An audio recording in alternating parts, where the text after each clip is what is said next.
Parts of Knoxville are just now surfacing after the weekend rains flooded much of East Tennessee. Today, the Knoxville Fire Department went to homes and businesses that did suffer damage. 10 News reporter Sean Franklin joined those firefighters as they looked at businesses in East Knoxville.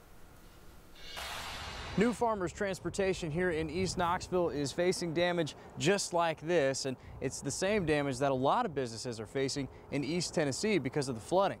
Knoxville firefighter John Tillett spent the day assessing damage. The water caused damage to multiple trucks and docks at New Farmers. It was one of at least 174 businesses and 600 homes in the county affected by the flooding. Tillett is trying to generally figure out how bad the damage is and send that information to the Tennessee Emergency Management Agency. He wrote down how bad the damage is using percentages. KFD spokesman DJ Corcoran says it's important that everyone report their damage. Any amount, it's pennies make nickels and nickels make dimes and so forth.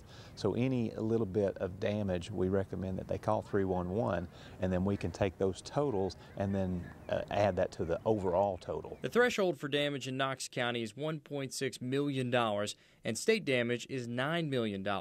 If costs exceed that, FEMA would consider reimbursing county governments and individuals for that damage. Corcoran says if you're in Knox County, even for the smallest damage, be sure to call 311 so they can come out and assess it. We'll send it back to you.